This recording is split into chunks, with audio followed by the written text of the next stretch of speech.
Para ler a Bíblia, você precisa entender o contexto histórico. Quando você souber de arqueologia, você vem falar comigo. Não, o que acontece é que as traduções são muito mal feitas. Você tem que ler no original, em hebraico. Você não pode pegar uma frase fora de contexto. Você tem que ler sistematicamente. Seus desejos foram atendidos.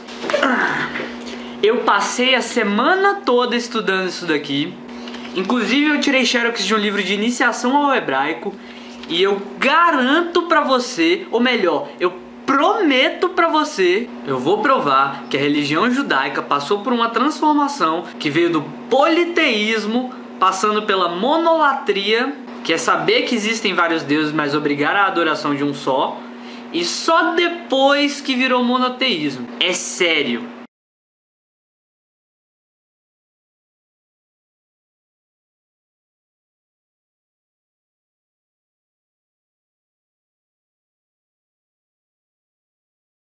Para esse vídeo eu vou precisar que você fique com a sua Bíblia em punhos. Agora, se você é ateu e não tem uma Bíblia, ou se você é cristão e não tem uma Bíblia, é só abrir o Google que você acha lá facinho. Cara, é tanto material que eu não sei nem por onde começar. Eu podia começar contando uma coisa dita na História Ilustrada do Povo Judeu. Esse livro aqui, de Raymond P. Chandler. Especificamente na página 51 desse exemplar, que foi encontrada essa figura aqui, onde as inscrições pedem proteção ao Deus Jeová da Samária e sua Ashira. Tá vendo que bonitinhas as figuras? Olha onde é que fica Samaria. Bom, eu podia inclusive dizer pra você que a descoberta dessa imagem foi dada como notícia na Globo.com em 2008. E podia dizer ainda que na Bíblia existe uma deusa chamada Astarote, que foi demonizada em vários trechos da Bíblia. Por exemplo, no 1 Reis, capítulo 11, versículo 33. Por que me deixaram e se curvaram a Astarote, deusa dos Sidônios? Mas ia ficar sem graça se eu começasse logo jogando uma bomba dessa. E aí perderia a graça, ficaria evidente demais que eles acreditavam em outros deuses. Seria como pegar Êxodo 15, versículo 11. Ó Senhor, quem és tu entre os deuses? Quem és tu entre os deuses? Monolatria, não monoteísmo. Acreditar em vários deuses, mas dizer que só um pode ser adorado, como é visto em Êxodo capítulo 18, versículo 11. Agora sei que o Senhor é maior de todos os deuses, porque Jeová teria ajudado o povo de Moisés a fugir do Egito. Se o Egito tem um monte de deuses e mesmo assim o povo consegue fugir, na teoria desse povo, o Deus deles é superior a todos os outros deuses do Egito. Mitologia. Só que acalme-se que ainda tem muito mais. Se você pegar a história do Deus Horus, segundo Verônica Yons, na Biblioteca dos Grandes Mitos e Lendas Universais, no volume que fala sobre o Egito, ela fala que existem pelo menos 20 histórias para Horus no Egito. Quer dizer, ao longo do tempo, as histórias contadas iam se adaptando. Vou citar só alguns nomes de deuses que receberam o nome de Horus. Aracte, Horus do Horizonte, Armaques, Horus no Horizonte, Racessis, Horus filho de Ísis, Horus Bedeti, etc. Outro exemplo de adaptação da religião, incorporando novas histórias, é a religião romana, que simplesmente incorpora a religião grega. Foi diferente com a religião dos hebreus? Não. E para falar sobre isso eu preciso dar uma contextualização histórica. Segundo Carl Greenberg, da História Universal, no segundo volume, uma das línguas mais antigas que existem é a língua da Suméria, que data de 3.000 anos antes de Cristo. Entretanto, a nossa escrita é baseada na escrita fenícia e deu origem para o alfabeto grego e para o alfabeto hebraico. E quem eram os fenícios? Fenícios eram povos nômades que se instalaram ali na costa do Mediterrâneo. Um povo incrível que desenvolveu a arte naval e vivia de comércio. Sem dúvida, um dos primeiros barcos com capacidade de fazer grandes travessias. Voltando para a história ilustrada do povo judeu, a inscrição mais antiga do povo hebreu se chama Calendário de Gezer e data de 950 a.C. É um calendário agrícola, portanto significa que nesse momento os hebreus não eram mais nômades. E segundo ainda Carl Greenberg, o alfabeto fenício não tem nada a ver com o alfabeto da Suméria e teria provavelmente uma origem nos hieróglifos do Egito. Ele diz inclusive que em 1916 ganhou força a ideia de que o alfabeto fenício seria baseado em inscrições rupestres em minas localizadas no Sinai, pois lá entre numerosas inscrições puramente egípcias havia algumas que destoavam. Davam a impressão de que indivíduos não egípcios se tinham esforçado um tanto desajeitadamente para imitar os hieróglifos. Segundo ele, era o elo que faltava entre a escrita egípcia e a da Síria. Bom, se os hebreus começaram a ler e escrever a partir do ano 1000, como é que Moisés teria vivido por volta de 1500 a.C. e recebido os mandamentos de Deus? Moisés ensinou os hebreus a ler e depois eles esqueceram? É só uma coincidência? Simplesmente não acharam? Existem inscrições mais antigas do que o do ano 1000? Ou a história de Moisés foi escrita anos depois de 1500? Ou pelo menos adaptada? Bom, não sei. Partindo do princípio de que os hebreus começaram a escrever por volta do ano 1000 e que as religiões como a egípcia e a romana vão sofrendo alterações durante o tempo, quando foi escrita a história de Caim e Abel? Abra agora no capítulo 4 de Gênesis. Caim e Abel são os filhos do primeiro filho de Deus que entram em conflito e Caim acaba matando Abel. Essa história é muito semelhante com a história de Rômulo e Remo, que são filhos de Marte. Marte, que é filho do todo-poderoso Júpiter. Será que isso é coincidência? Pode ser. Mas de onde que vem a base da mitologia hebraica? Eu afirmo para você que vem da Suméria. Vamos fazer uma leitura sistemática da Bíblia agora. Após a morte de Abel, Adão e Eva têm um novo filho, que se chama Sete. E o capítulo 5 vem dizendo uma genealogia, ou seja, os seus descendentes, inclusive dizendo a idade que eles têm. Sete, Enos, Quenã, Maalalel, Jared, Enoque, Matusalém, Lameque e finalmente Noé. Interessante que se você fizer uma soma das idades dos personagens da Bíblia e dos acontecimentos, você chega à idade do universo por volta de 6.000 anos. É claro que hoje a grande maioria das pessoas dizem que essas idades são alegorias. Hoje isso acontece, porque em várias ciências podemos comprovar que o universo tem muito mais do que 6.000 anos. Muito mais mesmo. Só que se você estiver curioso e procurar no YouTube, ainda tem gente que recentemente fez vídeo querendo provar que a Bíblia é literal e que a Terra tem realmente pouco mais de 6.000 anos. Mas não vamos se apegar a esse tipo de gente. Depois do acontecimento da grande chuva enviada por Deus, no capítulo 9 de Gênesis acontece uma coisa muito interessante. Noé tem 3 filhos, Sem, Cã e Jafé.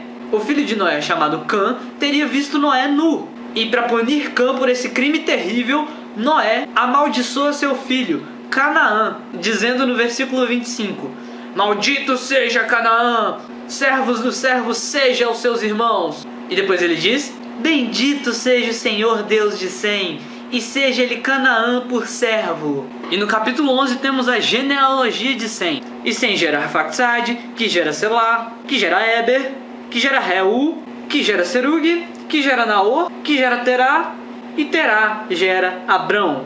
Bom, voltando um pouquinho no começo do capítulo 11, fala que no mundo todos falavam uma única língua, e aí o ser humano tentou construir a Torre de Babel para alcançar os céus, e Deus, como punição, fez com que cada um falasse uma língua diferente para que não pudesse se comunicar. Bom, no mundo real, a gente sabe que Babel é a Babilônia, e provavelmente essa teoria aqui é referente a uma derrota da Babilônia e o conhecimento de novos povos que falavam outras línguas. Mas voltando a Abrão, segundo o versículo 11 ainda desse capítulo, Abrão teria saído com Ló e Tera de Ur dos caldeus. E por que eu contei essa história toda? Porque Ur fica situado na Suméria. Então, é possível que Abraão tenha existido historicamente? Sim, assim como Osíris pode ter existido historicamente, e assim como Rômulo e Remo podem ter existido historicamente. Mas assim como estes também, é possível que Abraão seja uma personificação do desenvolvimento de um povo. Na verdade, não seria Abraão que saiu, mas sim toda uma tribo, talvez liderada por um homem chamado Abraão. Mas isso não importa. O fato é que eu vou invocar agora Federico A. Arbólio Mella, que escreveu Dos Sumérios a Babel. Bom, ele fala de rapazes muito simpáticos. Esses aqui, que são assirólogos, estudiosos da cultura assíria e das suas origens. Passa pelo povo da Suméria e da Acádia, passa pela posterior Babilônia, onde foi escrito o Código de Hammurabi e etc. Esse grupo de maioria inglesa descobriu recentemente, no século XIX, a dita Biblioteca de Nínive, ou Biblioteca de Assurbanipal. A magnitude dessa biblioteca possivelmente teria inspirado Alexandre o Grande a construir a Biblioteca de Alexandria. Qual é o interessante dessa história? Existem 2 documentos importantes nessa biblioteca. Uma é a Epopeia de Gilgamesh, aqui tem um tablete dela. São 12 tábuas, a Epopeia de Gilgamesh. E o outro é Enuma Elish. E na mitologia geral de Maria Lamas, nós encontramos o primeiro trecho da Enuma Elish, que é o poema de criação, transcrito. Não sei se você vai conseguir ver aqui. Bom, se você não consegue ver, você pode abrir no Wikipedia, que lá tem essa partezinha. É só o comecinho, porque o documento onde está encontrado esse poema está todo destruído. Mas essa primeira parte aqui está perfeitamente intacta. Me acompanhe pelo link da Wikipedia que está na descrição do vídeo. Quando no cimo o céu ainda não fora nomeado, e que embaixo a terra não tinha nome, e que do oceano primordial, Apsu, seu pai, e da tumultuosa Tiamat, mãe de todos, as águas ainda se confundiam. Os pousios não estavam fixados, os canaviais jamais haviam sido vistos, quando nenhum deus for ainda criado, quando nenhum nome for ainda pronunciado, nem fixado nenhum destino, os deuses foram criados. Qual é o interessante dessa história? Vou jogar o texto inicial de Enuma Elish aqui na tela. E vamos ler Gênesis capítulo 1. No princípio Deus criou os céus e a terra. E a terra era sem forma e vazia, e havia trevas sobre a face do abismo, e o Espírito de Deus se movia sobre a face das águas. Se a terra era sem forma e vazia, por que o Espírito de Deus se movia sobre a face das águas? Independente da interpretação que você for dar, é impossível não ver a semelhança entre os fatos descritos aqui e os fatos descritos na Enuma Elish. Mas há um fato ainda muito mais interessante que isso. Se você pegar o capítulo 2 de Gênesis, a partir do versículo 4, onde tem o título A Formação do Jardim do Éden, você vai perceber que as coisas descritas aqui dispensam completamente o que está escrito no capítulo 1. Como assim? O capítulo 2 por si só explica como surgiu o universo, e se não existisse capítulo 1, ainda assim haveria uma teoria completa para explicar a criação do universo. Vamos ler então. Estas são as origens do céu e da terra, quando foram criados, no dia em que o Senhor Deus fez a terra e os céus. E toda a planta do campo que ainda não estava na terra, e toda a erva do campo que ainda não brotava, porque ainda o Senhor Deus não tinha feito chover sobre a terra, e não havia homem para lavrar a terra. Um vapor, porém, subia da terra e regava toda a face da terra. E formou o Senhor Deus o homem do pó da terra, e soprou em seus narizes o fôlego da vida, e o homem foi feito alma vivente. E plantou o Senhor Deus um jardim no Éden, da banda do Oriente, e pôs ali o homem que tinha formado. E o Senhor Deus fez brotar da terra toda árvore agradável à vista e boa para a comida, e a árvore da vida no meio do jardim, e a árvore da ciência do bem e do mal. E saía um rio do Éden para regar o jardim, e dali se dividia e se tornava em 4 braços. O nome do primeiro era Pison. Este é o que rodeia toda a terra de Avilá, onde há ouro, e o ouro dessa terra é bom. Ali há o bidélio e a pedra sardônica. E o nome do segundo rio é Gion. Este é o que rodeia toda a terra de Cush. E o nome do terceiro rio é Tigre. Este é o que vai para a banda do Oriente da Assíria. E o quarto rio é o Eufrates. Tá vendo? Só existem 4 rios e 2 deles são o rio Tigre e o Eufrates. E tomou o Senhor Deus o homem e o pôs no jardim do Éden para o lavrar e o guardar. E ordenou o Senhor Deus ao homem dizendo: de toda a árvore do jardim comerás livremente, mas da árvore da ciência do bem e do mal dela não comerás, porque no dia que dela comeres certamente morrerás. Isso aqui é o processo de criação do mundo? Não, é o processo de criação da Suméria, que para os locais era o mundo. Tá acompanhando? Pois agora vamos à Epopeia de Gilgamesh. É claro que eu não vou ler tudo, eu vou fazer apenas um resumo, mas reforço, se você quiser ler a Epopeia por si mesmo, compre esse livro aqui, ou então vá nesse link que eu vou colocar no vídeo, que tem a Epopeia de Gilgamesh em inglês. Você dá uma olhada lá e lê por si próprio. Então agora eu vou fazer um resumo da Epopeia de Gilgamesh. Logo na primeira tábua ele diz: Senhor da terra, ele via todas as coisas, os abismos da sapiência se escancaravam à frente dele, e nunca se viu homem como ele em força e beleza, grande caçador de leões, agarra-os pela juba e os trespassa. A sua palavra e o seu juízo deitam lei sobre a cidade, e seus súditos o observam com temor e admiração. Não obstante, esse belíssimo e altíssimo e um tanto ativista nunca se detém e quer que a magnificência de Uruk resplanda sobre todas as outras cidades.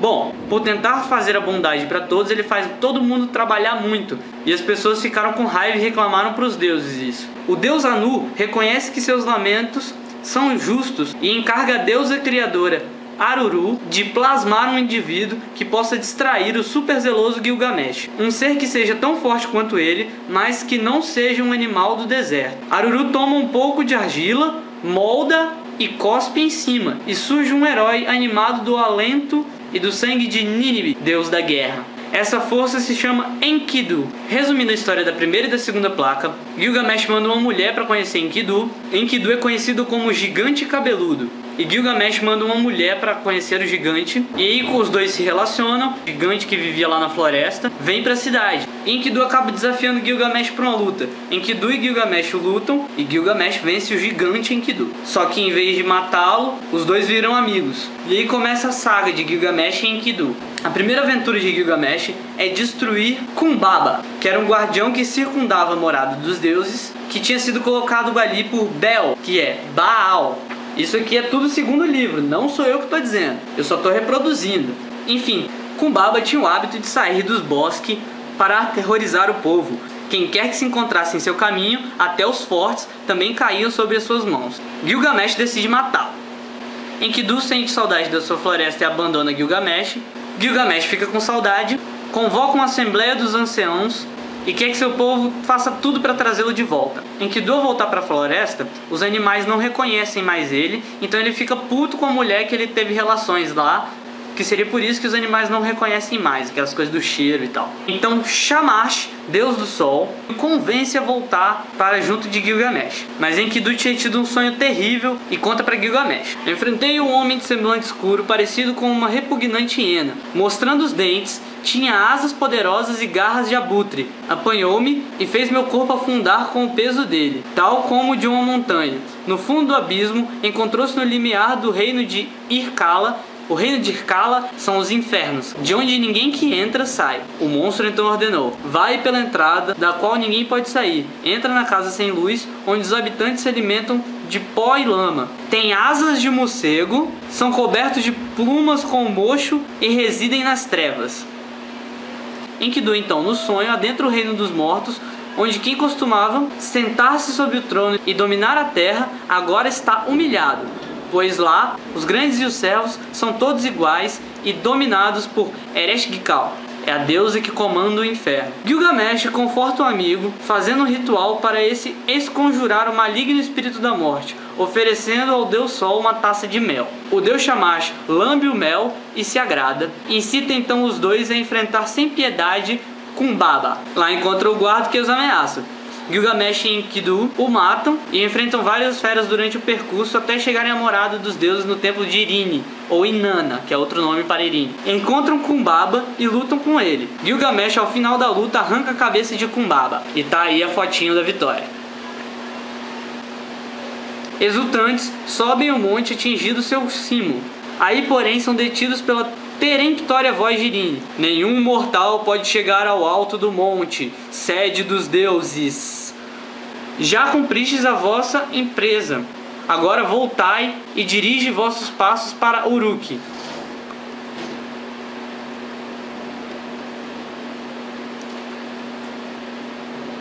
Então eles voltam e vias tortuosas, lutando com os leões e tirando-lhes a pele. Chegando em casa, a deusa Star se oferece para relacionar sexualmente com Gilgamesh, prometendo-lhe riquezas. Gilgamesh a despreza, usando a frase de Uxalanu, que também certa vez foi tentado por Star. Por que queres que eu experimente manjares que me levariam à ruína e que se transformariam em cardos e bolotas? A deusa furiosa o transforma em um animal da lama. Gilgamesh conclui: ora, se queres meu amor, deveria reservar-me o mesmo tratamento. A deusa furiosa sai pelos céus e pede vingança ao deus Anu, pedindo para que Anu crie um enorme touro que aterrorize Gilgamesh, e que se o deus Anu não atender o pedido, ameaça-o com assombros. Ela afirma que descerá aos infernos e abrirá todas as portas até que todos os demônios e mortos saiam e venham à terra.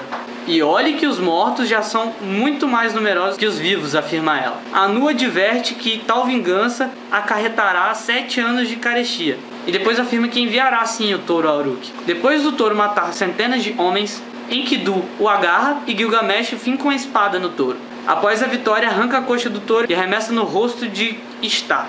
pudesse eu tê-lo entre as mãos, faria contigo o que fiz com o touro, e a enrolaria em suas tripas. Enkidu e Gilgamesh, logo após, lavam suas mãos no rio Eufrates, e a aventura termina com grandes festejos. Esse foi um resumão que eu fiz que acaba lá na tábua 6. Agora na tábua 7, Enkidu continua tendo pesadelos. No pesadelo dele, uma águia, depois de tê-lo agarrado, o levava sempre mais alto, e ao fim, quando toda a terra parecia pequena, o deixa cair com os ossos quebrados. Gilgamesh logo interpretou o sonho e disse que os deuses decidiram causar uma desgraça. Assim Enkidu fica com a febre terrível e morre. E Gilgamesh lamenta a morte do amigo por 6 dias. E no 7º, o sepulta.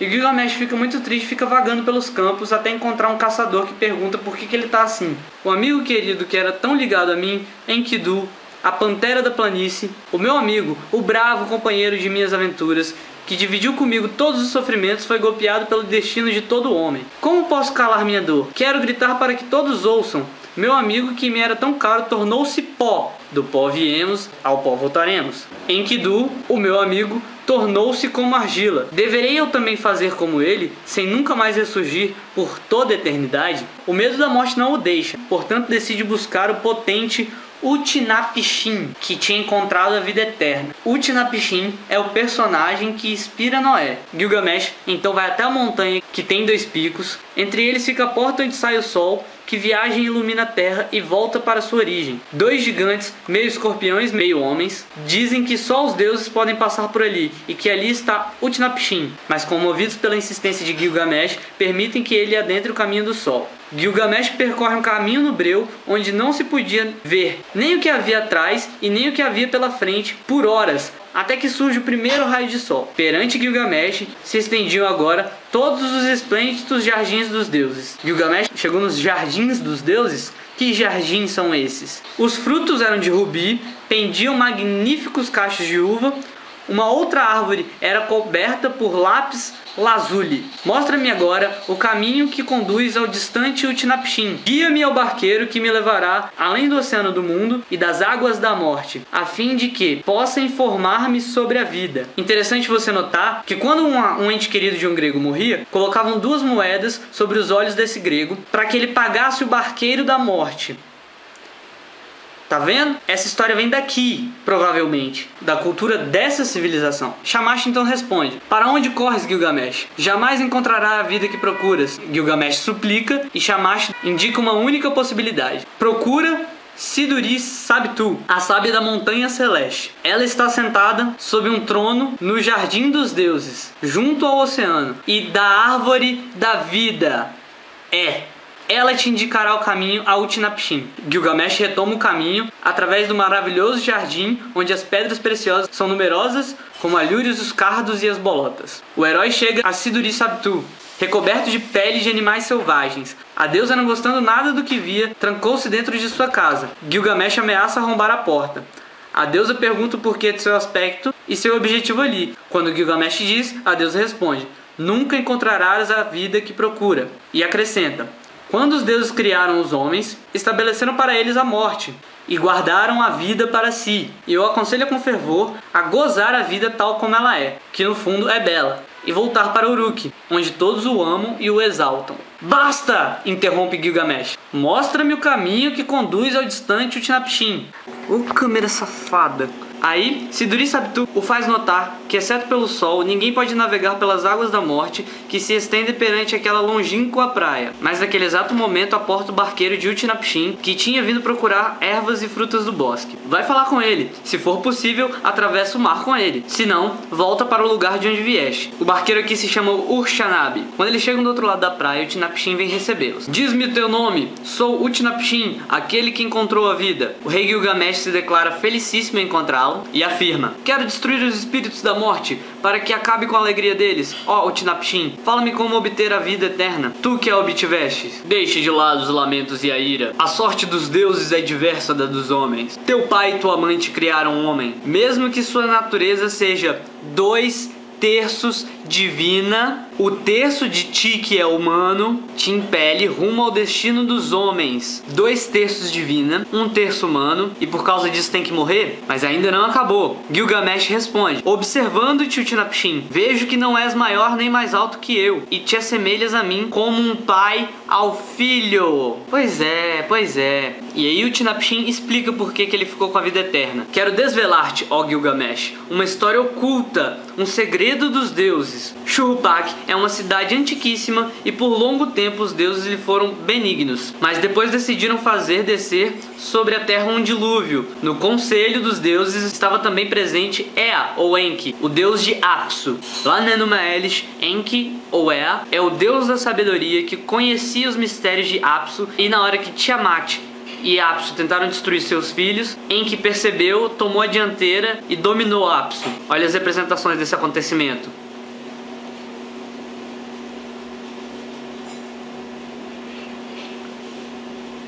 Interessante que ainda falando da Enuma Elish, Enki não consegue destruir Tiamat, só que ele tem um filho chamado Marduk que fica encarregado de destruir o caos, a mãe de todos. Olha na figura a representação. Bom, então Deus Pai Enki venceu Apsu e o filho de Deus Marduk venceu o dragão Tiamat. Mas continuando a epopeia. Então Utnapishtim narrou como Enki o exortara a abandonar seus bens, salvar a vida e construir uma embarcação capaz de carregar a semente da vida de cada espécie. Construa rápido o barco e leve-o no mar de águas doces, carregando-o com o que for necessário. E aí Utnapishtim fala o que ele fez. Até o final do dilúvio, todos os homens tornaram-se lama, a terra estava uniforme e deserta. Abri a janela do barco e a luz atingiu meu rosto. Prosternei-me e depois sentei e chorei com lágrimas copiosas. Observei aquele grande deserto de água, exclamei que todos os homens estavam mortos. Depois de 12 horas duplas, vi despontar no horizonte uma ilha. A minha nau estava sobre o Monte Nisir. Ela ficou encalhada sobre o Monte Nisir durante 6 dias.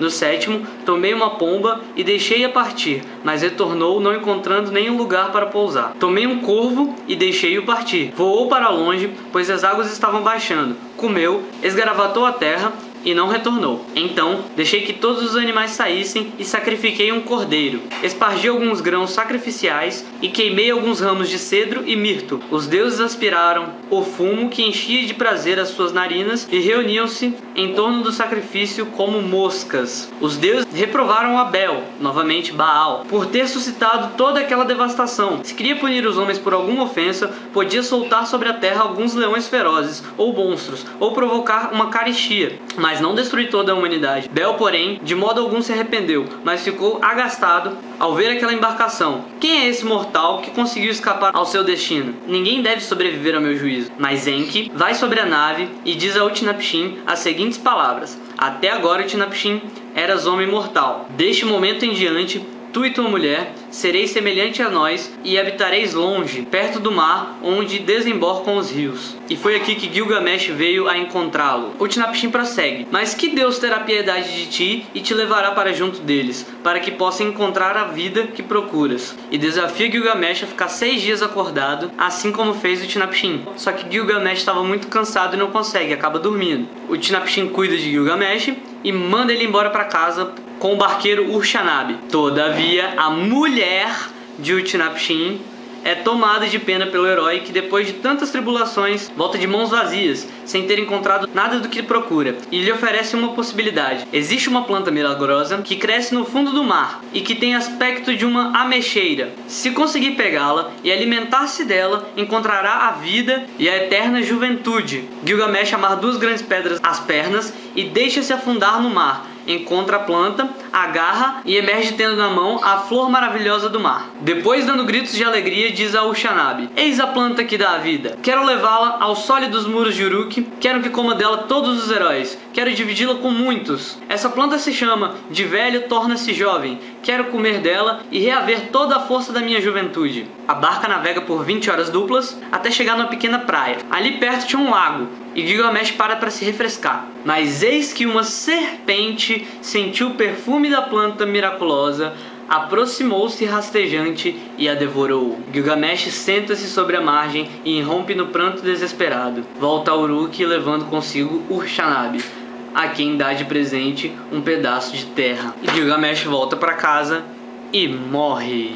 Como vocês podem ver, a mitologia da Suméria é a mitologia que embasa da mitologia grega e a mitologia dos hebreus. No último vídeo que eu fiz da luta pelo Estado laico, Jesus, a política religiosa romana, vocês podem ver que existem várias semelhanças entre a mitologia grega e a mitologia dos hebreus. E aí algumas pessoas me perguntaram se isso não seria mera coincidência. E eu fui atrás para ver se não era mera coincidência, e eu fiz a maior descoberta da minha vida. Para quem não sabe, a mitologia grega é baseada em livros, assim como é dos hebreus. Histórias contadas sobre acontecimentos reais, como a Guerra de Troia, mostrada na Odisseia. Os mais importantes são a Ilíada e a Odisseia de Homero. Hoje essas histórias são tratadas como poemas e mitologia, só que é evidente que na época os gregos realmente acreditavam que aquelas coisas eram reais. Eles realmente veneravam aqueles deuses.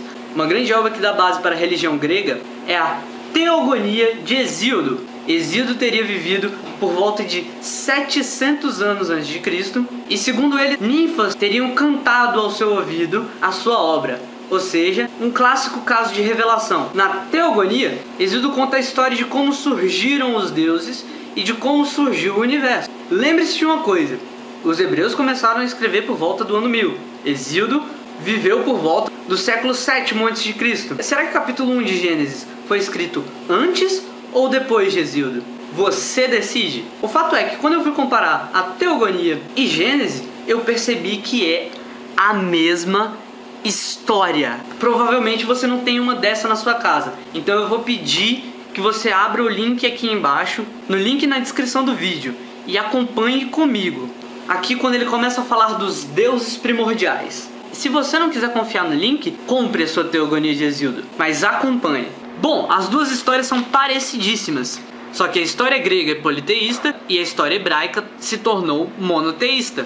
Mas antes de começar a comparar, eu tenho que dizer um detalhe muito interessante. Segundo Paul Ouvret, da Iniciação ao Hebraico Bíblico, essa palavra aqui significa majestade, ou Deus. Em outras fontes eu descobri que se pronuncia El.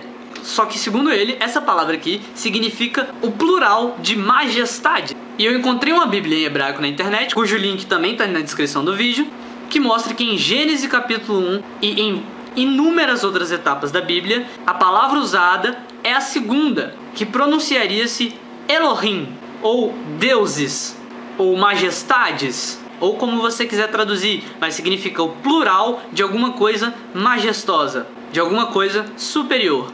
Então poderíamos entender o Gênesis como os deuses fazendo. Isso aí é a Santíssima Trindade, seu idiota. Bom, se você pensa assim, eu tenho uma notícia pra você. A ideia monoteísta de que Deus e Jesus eram a mesma pessoa, apesar de serem pessoas diferentes, vem do Concílio de Nicéia de Constantino, em 325. E essa ideia amadureceu e virou da Santíssima Trindade em outro concílio da Igreja Católica, ocorrida em 381, o primeiro concílio de Constantinopla. Então esse papinho de Santíssima Trindade não cola não. Uma justificativa mais elaborada para isso é dizer que o Deus hebreu, na verdade, é uma soma de todos os poderes superiores. Então seria, portanto, um plural na unidade, ou alguma coisa nesse sentido. Você é capaz de engolir isso? Enfim, vamos à comparação. Começa depois do verso 115, com o título Os Deuses Primordiais. Esse título conta que primeiro nasceu o caos, depois nasceu a terra, e a terra pariu alguns seres, e a terra pariu também o céu, e depois se relacionou com o céu, e do céu e da terra vieram outras coisas. É isso que trata o título inteiro. Então eu poderia interpretar que esse título conta a história do céu e da terra. Por outro lado, a Bíblia começa dizendo: no princípio criou Deus os céus e a terra. Isso aqui é apenas uma introdução, porque o céu é só criado no versículo 6º. E disse Deus: haja uma expansão no meio das águas, e haja separação entre águas e águas. E fez Deus a expansão, e fez separação entre águas que estavam debaixo da expansão, e as águas que estavam sobre a expansão. E assim foi. E chamou Deus a expansão céus. Então o céu só surge aqui entre o versículo 6 e o versículo 7º. Então é óbvio que aqui, no princípio criou Deus os céus e a terra, é apenas uma introdução. Então vamos começar do versículo 2º e vamos contar os 3 primeiros dias.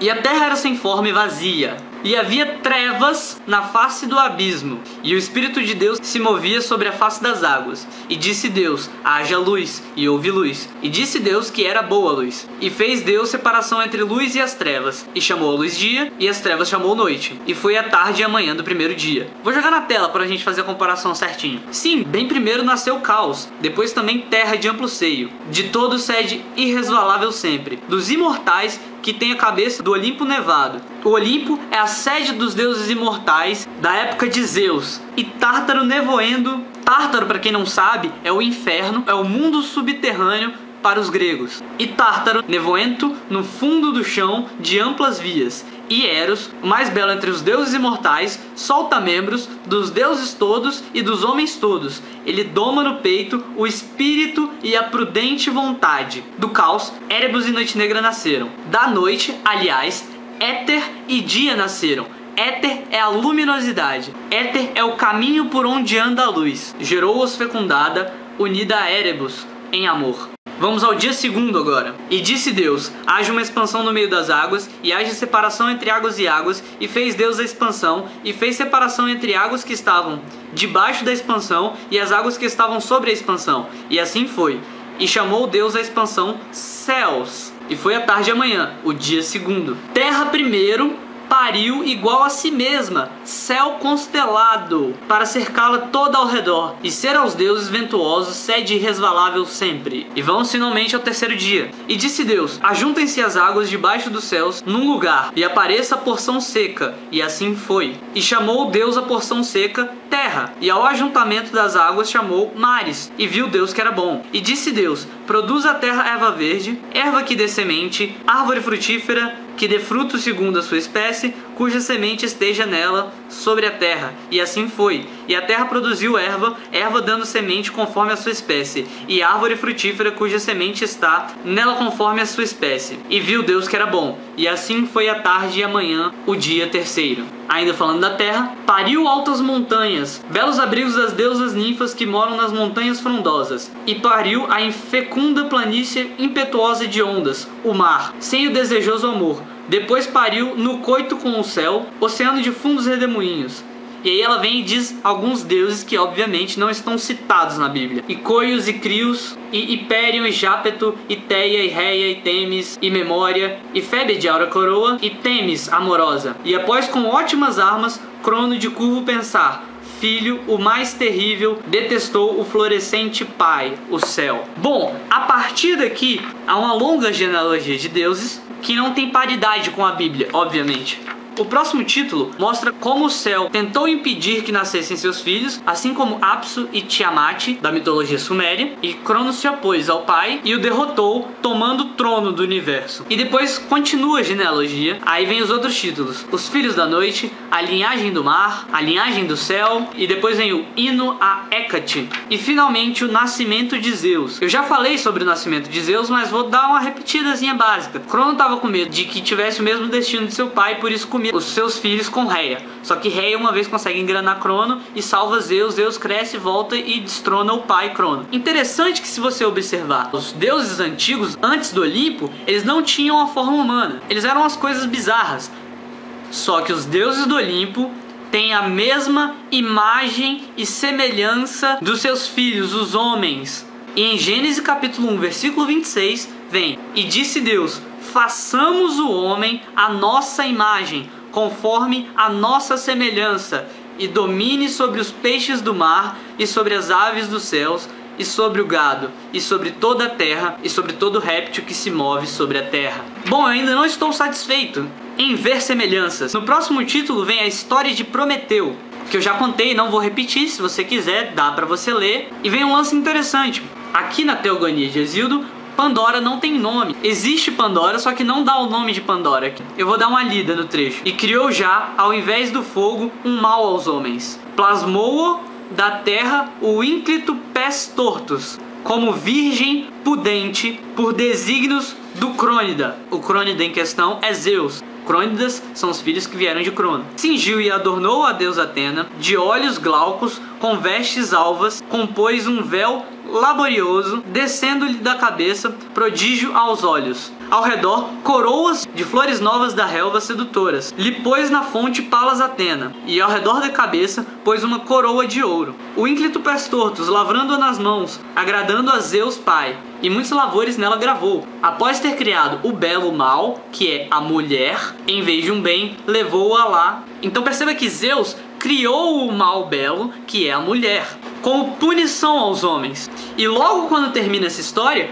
começa a Titanomaquia, que é uma história falando sobre os gigantes e como encerrou a era dos gigantes na Terra. E eu peço para você vir para o capítulo 6, a corrupção do gênero humano. Como os homens começaram a se multiplicar sobre a face da Terra, e lhes nasceram filhas, viram os filhos de Deus, que as filhas dos homens eram formosas, e tomaram para si de todas as que escolheram. Interprete comigo. Viram os filhos de Deus, que as filhas dos homens eram formosas, e tomaram para si mulheres de todas as que escolheram. Existem os filhos de Deus e os filhos dos homens. Será que esses filhos de Deus não são deuses que se relacionaram com as mulheres? Que são da origem de Pandora, do belo mal? Lembre-se que o título do capítulo é a corrupção geral do gênero humano. Vamos continuar. Não contenderá o meu espírito para sempre com o homem, porque ele é carne, porém os seus dias serão 120 anos. Havia naqueles dias gigantes na terra. Coincidência, não? E também depois, quando os filhos de Deus entraram,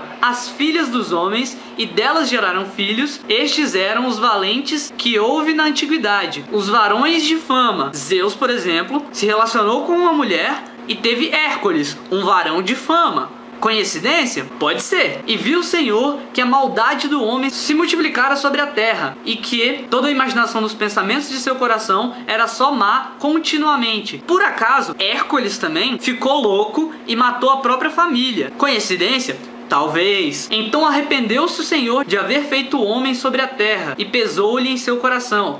E disse o Senhor: destruirei de sobre a face da terra o homem que criei, desde o homem até o animal, até o réptil e até aves do céu, porque me arrependo de os haver feito. Se Deus fosse onipotente igual à teoria monoteísta, por que ele se arrependeria? Noé, porém, achou graça aos olhos do Senhor. Estas são as gerações de Noé. Noé era varão justo e reto em suas gerações. Noé andava com Deus, e gerou Noé 3 filhos, Sem, Cã e Jafé. A terra, porém, estava corrompida diante da face de Deus, e encheu-se a terra de violência. E viu Deus a terra, e eis que estava corrompida, porque toda a carne havia corrompido o seu caminho sobre a terra. Então tá aí, cara. Eu nunca pedi isso, mas se você achou alguma informação desse vídeo importante, eu peço sinceramente que você divulgue o máximo possível, porque chega de acreditar em mitologia. Chega de achar que o povo hebreu que vivia no deserto era um povo fantástico. Não brigue com a realidade dos fatos. Provavelmente vai ter muita gente que vai tentar mostrar que esse vídeo aqui tá errado por causa de um erro circunstancial, de data, de alguma coisa. Agora eu duvido, eu desafio e ficaria muito feliz de ser contestado se alguém conseguir mostrar pra mim que o teor total desse vídeo tenha falha, no sentido de que a religião hebraica, que dentro da Bíblia diz que vem da Suméria, não tem origem na mitologia suméria. Mitologia esta que se difundiu nessa área do Oriente Médio até a Grécia por causa de grandes civilizações, como a Babilônia e a Síria. Ai, que vídeo grande! Se ainda assim você ainda acha que a Bíblia é a palavra de Deus, eu só posso desejar que você seja muito feliz com essa crença. Paz para todos.